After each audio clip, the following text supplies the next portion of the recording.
Welcome to my channel. Here's the thing. How is it that you can understand English, but you can't speak it fluently? Do you freeze when someone asks you an easy question in English? You know the words, you know the grammar, but nothing comes out. That's not your fault. There's no such thing as a belly brain or heart brain, actually, to your brain in your body. And in this video, I'm going to show you how to fix it. Leave me a comment below. What's the single biggest challenge that you have when speaking English? Chapter 1. Why speaking feels so hard? It's not just you. I know what it's like to be quiet in the mouth and loud in the brain. You have what you want to say, but the word just isn't getting through. You pause. You freeze. You feel nervous. Your heart beats fast. You are thinking that you forget everything. And you think in that moment, maybe I can't do this. Maybe I'll never talk in English. But I'll tell you, there's a story there. It's not your fault. You're not alone. Oh, and yes, you may speak English. You simply need to train your brain to think differently. When I first began to learn English, I could recognize a few words here and there, but I couldn't speak. I could read a sentence. I could write a sentence. But when someone said, "How are you?" I didn't know what to say. I felt confused and slow. My brain was not in my language. I was translating every word. And when I finally wrapped my head around what I should have answered, the moment had passed. I felt embarrassed. I felt small. And I thought maybe there was something wrong with my English. But that wasn't true.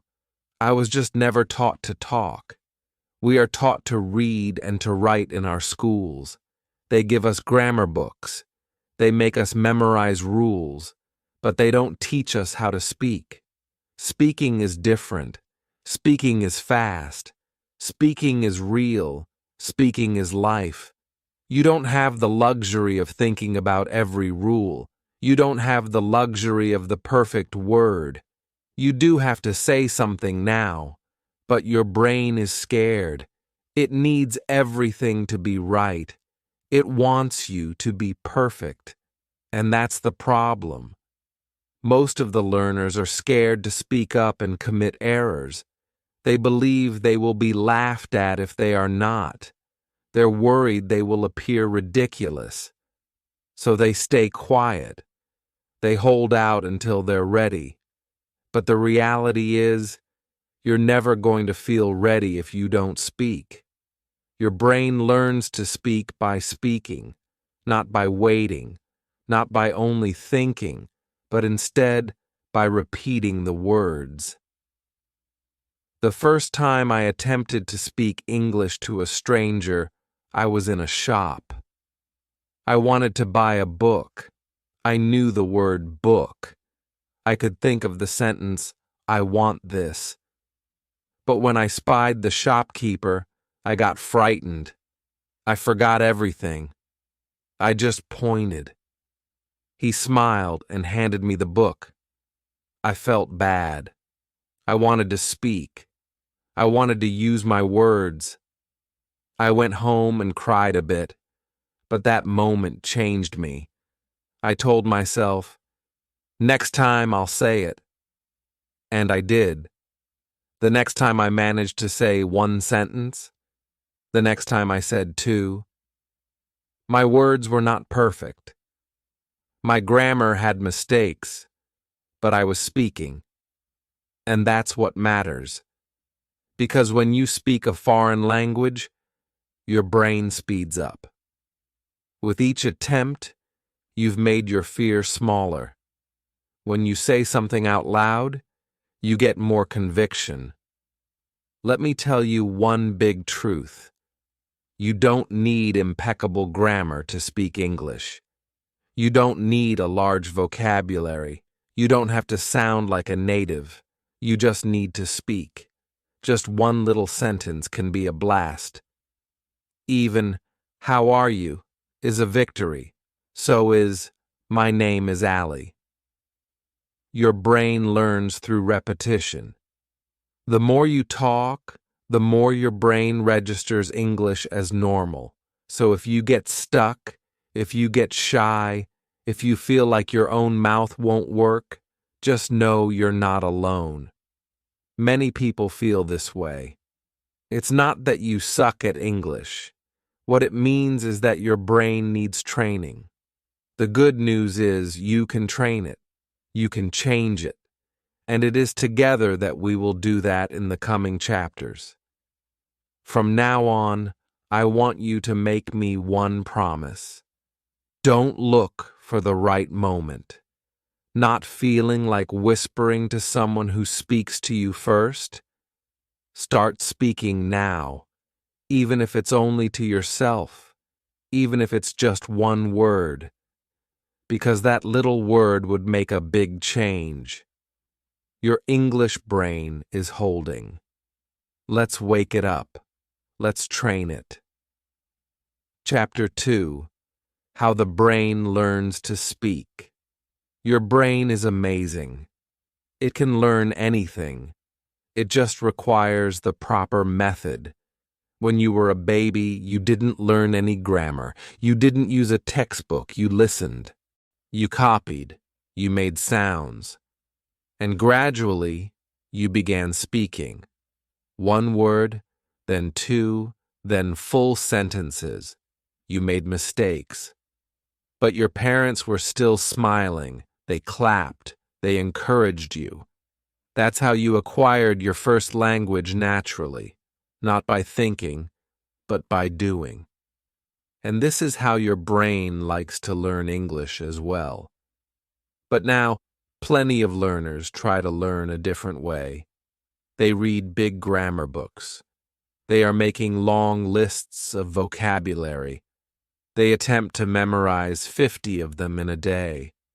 But the moment they open their mouths, their mind goes blank. Why? Which makes sense. The brain is not a filing cabinet. It's a habit machine. It doesn't want you to recall rules. It wants you to taste the language, to use it, to say it over and over until it's automatic, like walking, like riding a bicycle. And then, once you train it, there it is on its own. Think about this. Do you say "good morning" and halt to translate it in your head? No. Your brain already knows it. You've all heard it before. You've said it so many times. Now it feels natural. This is the secret. Your brain gets good at what it does a lot. That's why the most overused words become your strongest. And those words you never say, your brain forgets them. So if you want to speak English naturally, don't learn all of the words. Just use the words you need again and again in small daily steps. I remember my own journey. I would write down any new words I came across. My notebook was full, but I couldn't speak. I knew opportunity and determination, but I didn't know, "Can I help you?" I saw I was acquiring it as a student, not as a speaker. So I changed my way. I started small. I was taught the words I spoke every day. I repeated them out loud. I applied those in very short sentences. I didn't worry about big words anymore. I focused on what I needed. That changed everything.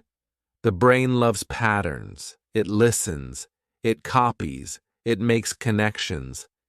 Hearing a sentence over and over makes the hearing stick. You repeat a sentence often enough, and your brain doesn't forget it. That's why listening and repeating is so strong. That's why shadowing works. When you copy the sounds, the rhythm, the emotion, You are charting a new course in your brain, a path that leads to fluency, a road that takes you to how to speak without fear.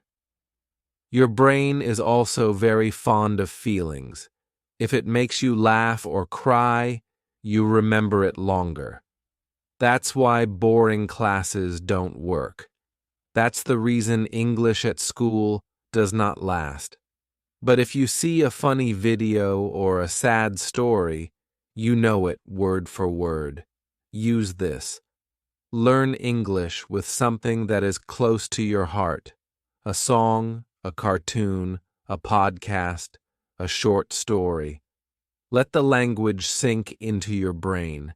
That's how it grows stronger. You don't need to speak fast. You don't need to be perfect. You just need to show up every day.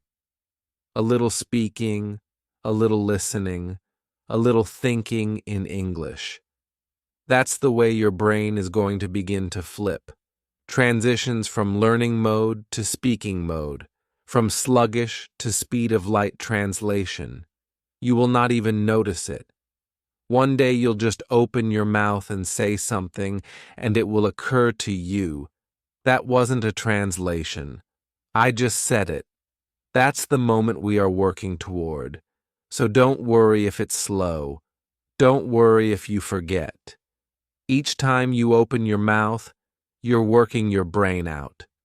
Every time you listen, you're feeding your brain. You try every day.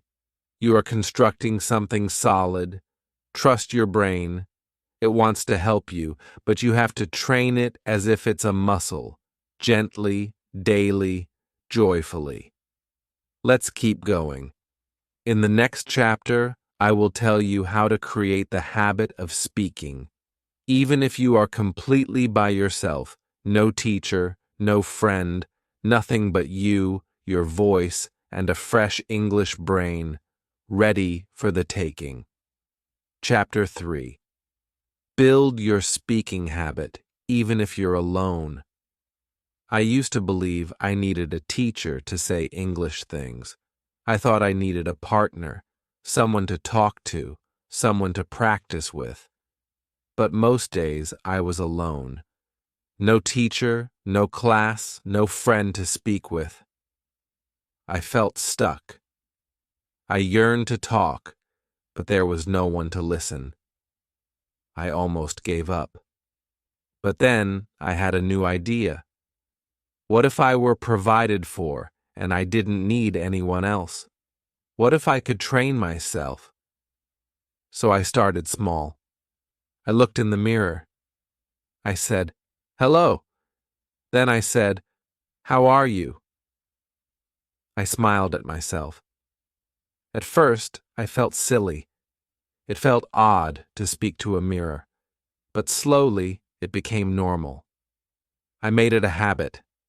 I said one new sentence every morning. Every night I repeated it. I wasn't waiting for someone to come talk to me. I became my own partner in conversation. And it worked. Speaking alone is powerful. Your brain actually listens to yourself speak. It recalls what it feels like to speak English. The sound, the movement, the emotion. You don't need an audience. You just need to start. You sit there and you can talk to yourself.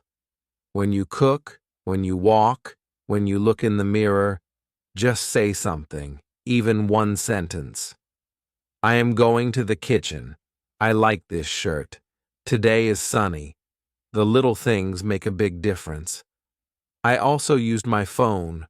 I opened the voice recorder. I said a sentence. Then I played it back. I listened to my voice. Initially, I didn't like the sound of my own voice. My English felt strange. But slowly, over time, I began seeing progress. My words became smoother. My voice became stronger. I could hear my own growth, and that gave me hope. It made me hungry for more. I made simple prompts. I wrote them on paper.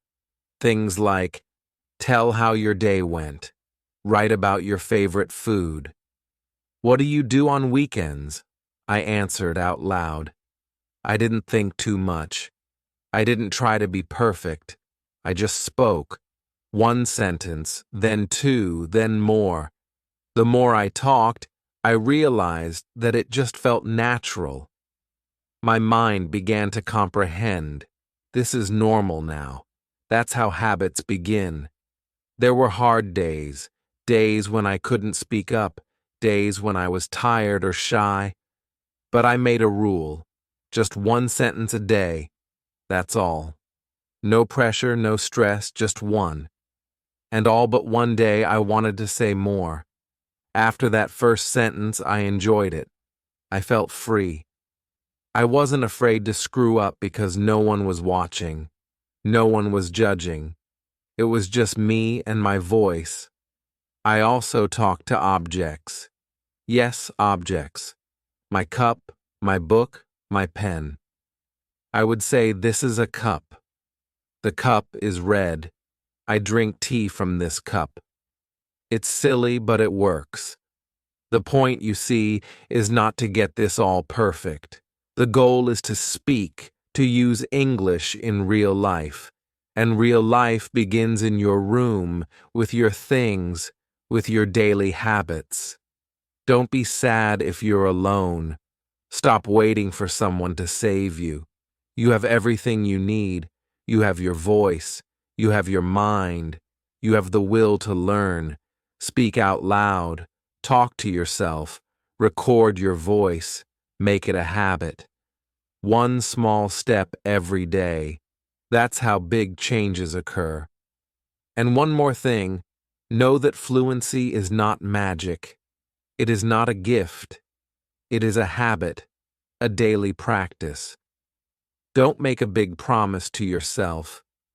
Just say, I will speak today, even if it's just one line. That promise is going to serve you well. In the next chapter, I'm going to reveal a secret to you that forever revolutionized my speaking. It's called shadowing. It feels like magic, but it's real, and it can speed up your brain. Are you ready? Chapter 4. The Shadowing Secret. Speak like a native. The first time I heard about shadowing, it made no sense to me. I assumed it was just echolalia. But it's more than that. Shadowing is one of the most effective methods for training your brain to actually speak English. It's really odd at first, but it works like magic. It's how I learned to speak faster, clearer, and more naturally. And now I want to tell you this secret. Shadowing is the process of listening to a native speaker and talking at the same time. You don't pause, you don't wait, you talk with the voice. It might be a podcast, a video, even a cartoon. You listen and repeat those same words, sound, and tone. You are the actor, and the speaker is your prompter. You attempt to keep pace with their velocity, their rhythm, their spirit. At first, it feels too fast. You miss words. You fall behind. That's okay. Just keep going. I chose a short video when I experimented with it for the first time. It was slow and clear. I played it. I listened. Then I spoke along. My voice was shaking. I missed many words. I couldn't match the speaker, but I didn't stop. I did it again and again. I picked the same video 7 days in a row. I repeated it every day, and something remarkable happened. And then, on the 3rd day, I felt a little better. It was the 5th day. I spoke almost simultaneously. On the 7th day, I was able to pronounce every single word perfectly. That was the moment I knew my brain was learning. My brain was changing. And I was not only thinking in English, I was talking. And it felt good. It felt real. I was not reciting from a book. I didn't have a pen and paper. I was talking like a real person, like a native speaker, like how someone opts to use English in their life. Shadowing trains your tongue. It trains your ears. It also teaches you how native English actually sounds. You listen to the music of the language, the rise and fall, the stress and pause. You're not thinking about grammar. You don't worry about rules. You just feel the language. Your brain listens. Your mouth moves. And gradually, they do start collaborating. The best part? You don't need anyone. Just choose a video, put on your earphones, play, listen, speak. That's it. 10 minutes every day. Choose topics you enjoy. Choose speakers you like. And most important of all, opt for things that are not too fast. If it is too difficult, slow down. Use the speed tool. Start small. Start slow. But don't stop. I used to shadow on foot. I'd walk in the park with my earphones. I would listen and speak. People looked at me. Some smiled. Some thought I was speaking to another person. But I didn't care. I knew I was training. I was creating something solid. I was training my brain to talk bravely. You will make mistakes. You will mix words. You will forget lines. That's normal. But then you take a second shot and your brain accelerates. Each time you say that, your voice gets stronger. It's like exercise. The more you do it, the more comfortable you will be. And one day, you'll speak English without even noticing. That's the power of shadowing. So today, I want you to try it. Choose one video. Listen and speak. Just 5 minutes. No pressure, no fear. Just try. Even if it feels strange, even if it feels hard, your brain will thank you. Your voice will thank you.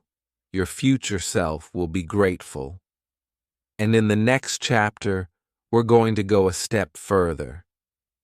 We're going to discuss how to end the madness of memorizing and start seeing English, because the brain remembers what it sees more than what it reads. And when you see your own words, you begin speaking with power. Chapter 5. Don't memorize, visualize. I would draw up these lists of English words. I'd write them in my notebook every day. I tried to memorize them. 10 words, 20 words, 50 words. I said them over and over. I assumed this was how you speak English. But a few days later, I no longer remembered them. I just looked at the words, and they seemed like strangers. I knew I had remembered these kids from somewhere, but my brain had forgotten. I felt confused. I was feeling like my time was being wasted. And then I discovered something important. Your brain is not good at memorization. Your brain likes to imagine. It likes pictures. It remembers what it sees, what it touches, what it engages with. If I say apple, and you have an image of a red apple in your hand, you remember it. But if all you do is read apple on a page, your brain could not care. That's why memorization feels tough. This is why most people forget. I changed my method. I stopped writing long lists. I began to close my eyes and visualize the words. When I said book, I was thinking book. I imagined holding it, turning the pages, reading it. When I wrote rain, I could feel the water on my skin. I was listening to the rain. I saw the gray sky. I associated the word with an image. And guess what? I didn't forget the word. It stayed in my mind. It became part of me. You don't have to try to memorize English. I mean, you have to actually live it in your mind. Make every word a picture. Make every sentence a story. If you hear the word kitchen, picture your kitchen. What's on the table? What smells are there? What do you do there? Speak about it. I am in the kitchen. I am making tea. The cup is hot. Your brain sees it. Your brain believes it. And now it remembers it. This is how babies learn. They look and feel and listen and stuff like that. They don't read flashcards. They don't make word lists. They gesture to the dog and say, dog. They hear the word and they see the thing. That's how they learn. You can do the same, even as an adult. It's never too late. Your brain can still draw vivid pictures. I began doing this every day. I picked 5 words. I crafted a little story in my mind, with pictures, with action, with emotion. I wake up. I open the window. The sun is bright. I drink water. I feel fresh. I saw it all in my mind. It felt real. It was as if I was living inside English. And gradually I began to talk better. Not that I had more words at my disposal, but because I remembered them better. You can do this too. When you learn a word, ask yourself, what does it look like? What does it feel like? Can I think about a short film? Here's what you can do to stop forgetting. You want to be training your brain so that words stick, not slide. You can also use your phone's photos, or draw, or watch videos. Use your senses. Hear the word, say the word, see the word, live the word. That's how it becomes real. That's how it gets natural. If you hate learning to forget, this is the solution. Don't just study English, visualize it, feel it, see it, use it, bring it into your life. In the next chapter, you will learn how to train your brain to not overthink. We'll bust the bad psychological habit of thinking before we speak. I can teach you the talk, think, talk method. It's simple, and it changes everything. Chapter 6. The talk, think, talk loop. For a long time, I made one major blunder. I always thought first, then I tried to speak. I wrote and rehearsed every sentence in my head before I was ready to say it. I checked the grammar. I was looking for the appropriate word. And before I could say anything, it was over. The other was long gone. I was left behind. I felt slow. I felt stuck. I didn't think I was smart enough to talk fast. But that was not true.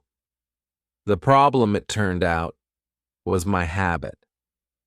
I was taught to think before I say something. I needed to unlearn it. Most students are taught to think and then speak. But for native speakers, the exact opposite is true. They talk, then think, then they talk again. They are speaking from the heart without mulling things over. That's what conversation does. It's fast. It flows. It's time for us to take a few little pauses. Among all of this, simple language, is it? People don't speak perfectly. They just speak.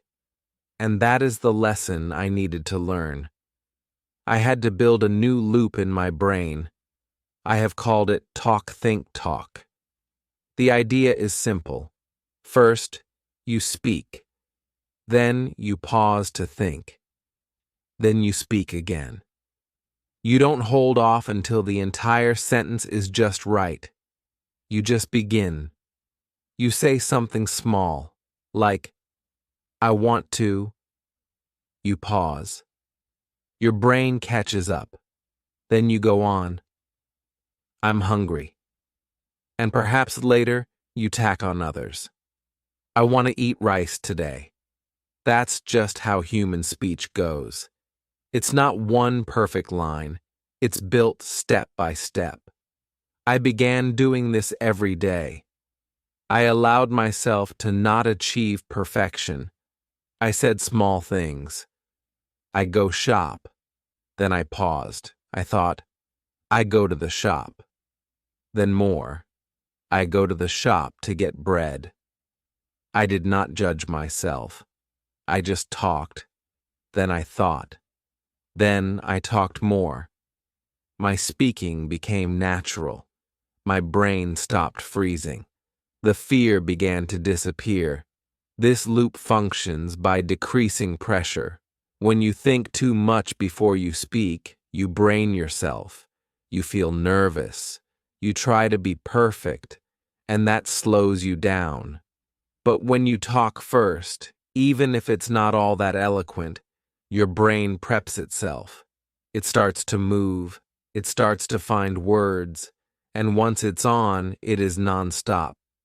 That's how fluency grows. You can try this anywhere.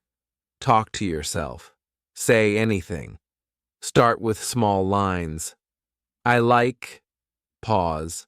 I like music. Add more. In the morning, I like music. Keep going. You do not need to use big words. You only have to open your mouth, move your mind. Let the words trickle in, one by one. I also recorded myself. I said short phrases. Then I listened.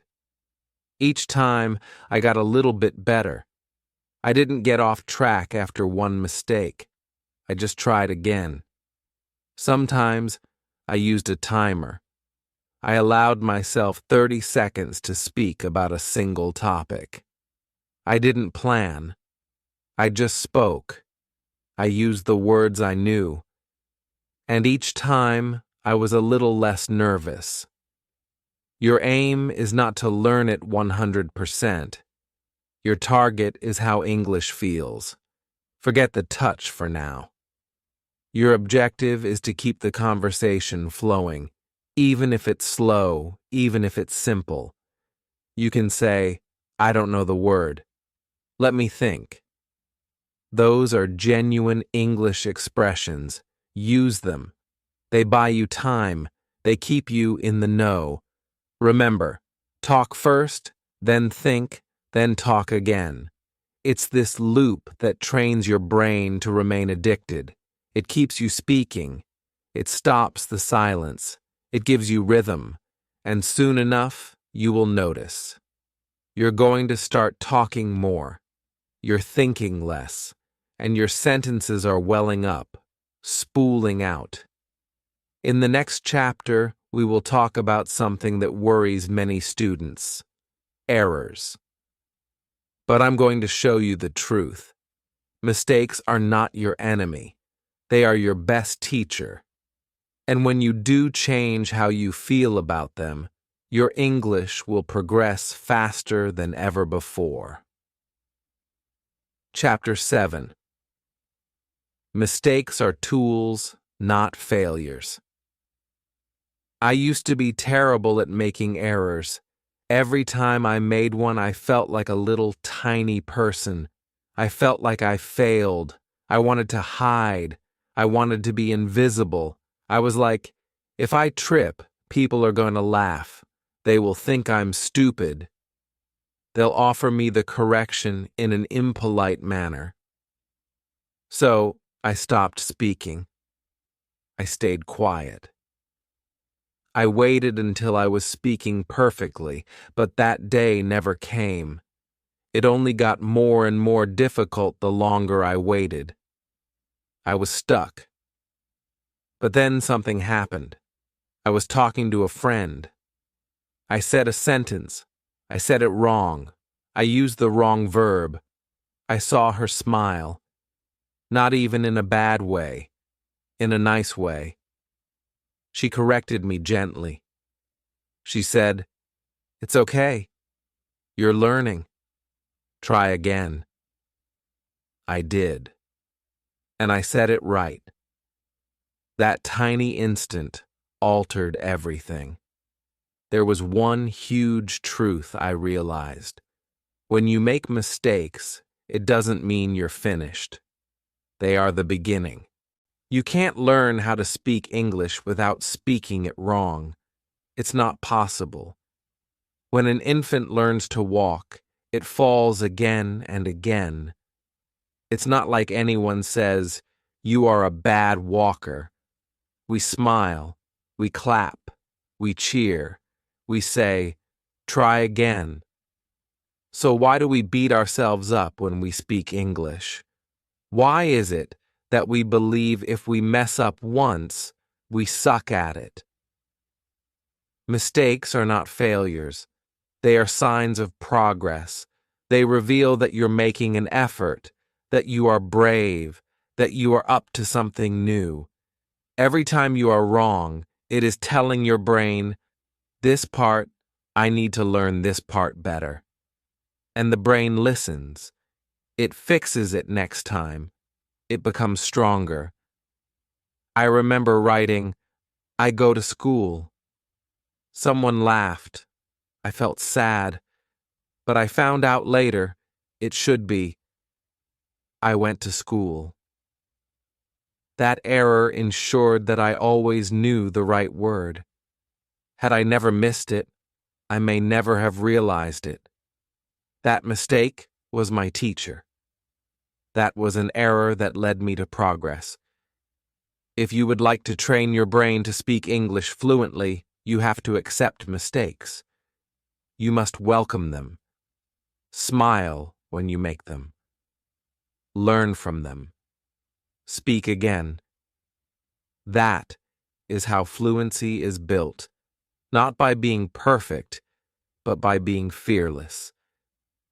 I began to act differently. I made a mistake notebook. When I messed up, I wrote it in my notes. I wrote the wrong sentence. Then I wrote the right one. I reviewed it every week. And guess what happened? I quit repeating those same mistakes. I made new ones, but not the old ones. That's called learning. Speak even if you're not sure of what you're saying. Talk even when you are nervous. Say the wrong word. Use the wrong tense.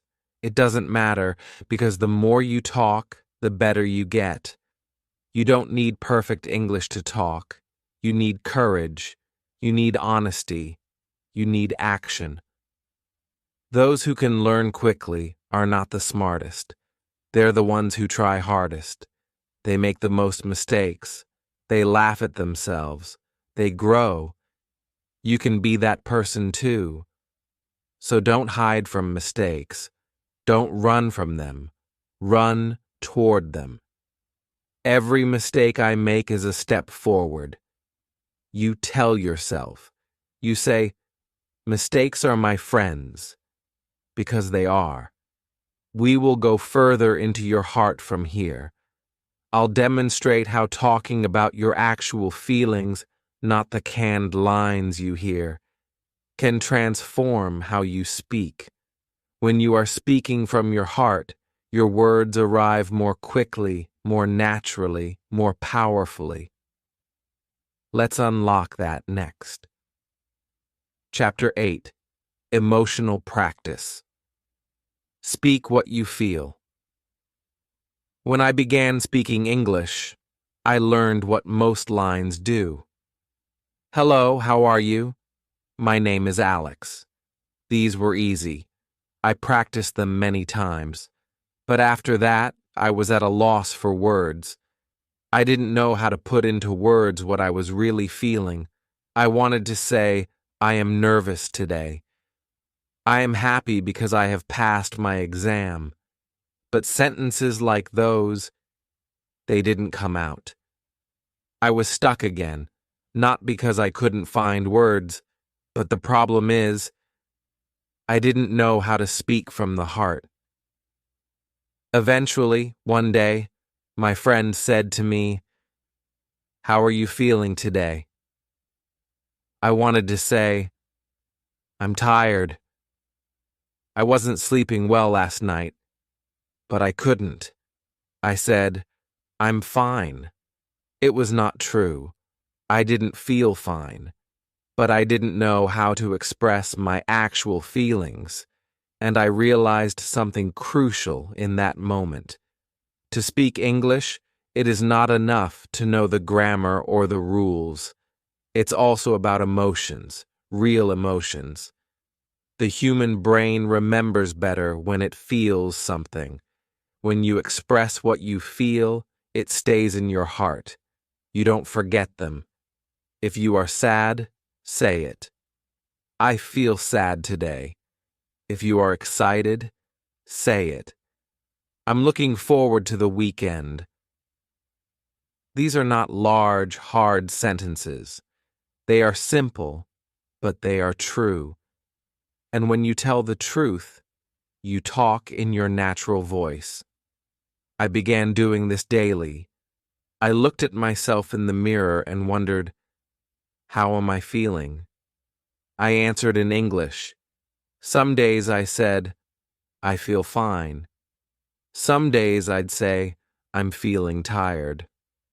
I'm afraid, I said some days. And gradually, the words from my heart came. I learned to say, I'm nervous for my test. I feel lonely today.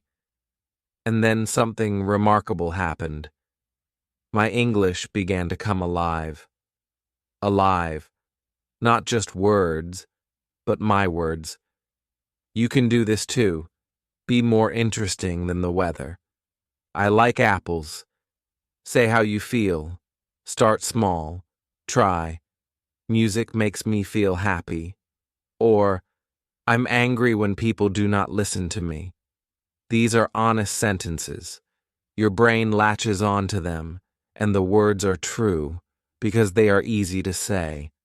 I jotted down how I felt in a notebook. I used short sentences. I wrote lines like this. At this moment, I felt tired. I didn't want to study, but I did it. I am proud of myself. Writing helped me think. I read my words later out loud. That helped me speak. Seeing how I was feeling in English, this was empowering to me. Don't worry about mistakes. Feelings are never wrong. Your heart doesn't follow a grammar rule. If you need to say, I feel bad, say it. If you want to say, I love you, say it. Let the emotions speak. The more you talk about your actual life, the more you're practicing your English. And let me tell you a little secret. When you express feelings in English, people listen a bit better. They feel closer to you. They understand you better. Because you are not simply speaking English. You are speaking you. Try this today. Ask yourself this one question. What am I feeling right now? Then answer in English. Say it out loud. Write it. Whisper it. Feel it. Let the words flow from your heart, not just your head. In the next section, I will reveal something powerful to you. How to practice English all day, even if you're not studying. I will show you how to train your memory without any books, without stress, and without a coach. Your brain never stops learning, even in silence. Let's use that power. Chapter 9. Practice without practice. Daily brain tricks. I believed before that English was learned only during study time. I believed I had to sit with a book or watch a lesson to get better. But then I noticed something. The more I listened, the better I spoke. On the days when I really maintained good law, the days I thought in English, it was clearer to me faster. I was learning even when I wasn't studying. I came to understand your mind is always ticking, even when you are not trying. That was a big discovery. I didn't need more hours. I just needed smarter habits. I started doing small things. I set my phone to English. At first, I was confused, but soon I got used to it. English words would leap out at me whenever I opened my phone. Messages, settings, battery. I didn't study them. I just kept seeing them again and again. My brain recalled without strain. It became normal, like breathing. I started to think in English too, not all the time, just little thoughts. Instead of saying, I am going to drink water, I used to say it in my head in English. Instead of saying to myself, this looks good, I said it in English. No one heard me, but my brain did. It heard all of it. And little by little, those small thoughts turned into actual sentences. I love to improvise, too. One of my favorite tricks was to use elements from my surroundings. I stared at my chair and said, this is a chair. It is brown. I sit on it. I glanced down at my shoes. These are my shoes. I wear them to school. I glanced at my bag. My bag is so heavy today. These were not big lessons, but they were powerful, because it was real English I was using in my real life. Another trick was questions. I posed myself simple questions in English. What time is it? What am I doing now? What will I eat? And then I answered, it's 6 o'clock. I am walking. I will eat rice. These mini exchanges strengthened my brain. I wasn't sitting there waiting for someone to come talk to me. I was practicing alone, silently, naturally. Occasionally, I would wander around and talk about what I saw. The sky is blue. The trees are green. A cat is running. It felt like a game. It made learning fun, and it worked. I didn't need a classroom. The world was my classroom. I made everything I saw a lesson, and I used music too. I played English songs. I didn't get all the words, but I listened. I felt the rhythm. I sang along. Despite my failures, I never stopped singing. It made my tongue faster. It made my ears sharper. And it made me happy. And that's the best part. It should feel good to learn. I talked to myself under my breath when I was near other people, too. If I was on a bus, I murmured a sentence. If I was standing in line, I rehearsed a question. No one noticed. But my brain did. My mouth did. And with each little whisper, I was constructing fluency. You don't require additional study time.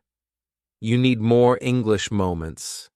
5 seconds, 10 seconds, little windows in your day. They add up. They make a difference. Your brain absolutely adores these gentle strokes. They don't feel heavy. They feel easy, natural, gentle. So your challenge is this. Don't wait for the ideal time. Use what you have, your phone, your thoughts, your room, your day. Speak when no one is looking. Practice to think in English when you're daydreaming. Explain your universe as you would if you were a child. Recite short phrases as a mantra. I can do this. English is in me. I am learning. And remember, this is not more work. This is smart work. This is your brain training, minus the pressure. This is fluency with no stress. This is the hidden secret that most people are unaware of. In the final chapter, will tie together everything. I'm going to teach you how to go from thought to speech fluently, naturally, confidently. This is the time when your new English brain comes alive. Chapter 10. From thinking to speaking, your new English brain. You have come so far, from fear to courage, from silence to sound, from translating your thoughts to thinking in English. This is not just a lesson. This is a journey, a story of change. And now the final step, the step that binds it all together. Now you are ready to transition from thought to speech, from slow to smooth, from unsure to confident. Now you are prepared to train your new English brain. At first, you were perplexed. You were afraid to speak. Your words were stuck. You translated everything in your head. You held out for perfect grammar. You worried about mistakes. But look at you now. You know how to speak alone. You know how to shadow. If you can see words and pictures, you know how to do this. You communicate your feelings well. You know how to do the stuff even when it's not a study session. You have built habits. You have made progress. You have become brave. Now finally, it's time to talk. To stop waiting. To stop overthinking. To trust yourself. You are no longer the same person in your brain. You've treated that puppy well, with love, with effort. And now, let us continue using English to use it in your daily life. Not like a subject, not like a test, but like a part of you. Begin each day in English. Say, "Good morning. Today will be a good day." Speak to yourself while you brush your teeth. "I am brushing now. The water is cold." Walk and think in English. "I see a tree. It's tall. I like the wind today." Speak your thoughts. Speak your truth. Speak your daily life, even if it's simple, even if it's short, even if no one listens, because someone is there, your brain. Don't try to speak fast. Don't try to sound like something you are not. Speak like you. Slow is okay, quiet is okay, mistakes are okay, but speak. One sentence every day, one idea every moment. The more you speak, the less you think. The less you think, the more fluent you feel. And one day you'll wake up and you're not translating. You're just speaking, naturally, easily, calmly. And when somebody looks at you and says, "How did you learn English?" you can smile and say, "I trained my brain." You may say, "When I was afraid, I simply spoke. I practiced when I was tired. I believed in small steps." And you will be right, for that is how fluency is born. Not in a day, not with one book, but with a daily trust. You now have tools, you have techniques, you have stories, but above all, you have belief. You believe in yourself. You believe you can speak, and you can. So go ahead. Speak today. Speak now. Don't wait for the right time. Here are 4 of them. Don't let someone else carry your load. You are your best teacher. Your voice is your greatest classroom. Your heart is your greatest navigational tool. This is your English brain on a foreign language. It's active, it's alive, and it is only beginning. If you enjoyed this journey, hit the like button. It makes it easier for more learners to discover. Leave a comment. What part of your brain feels the most different after watching this video? And don't forget to subscribe. I make videos to help you speak fluent English with love, confidence, and even real-life stories. Keep speaking, keep feeling, keep growing. Your voice matters, and you're just getting started. Thank you for watching.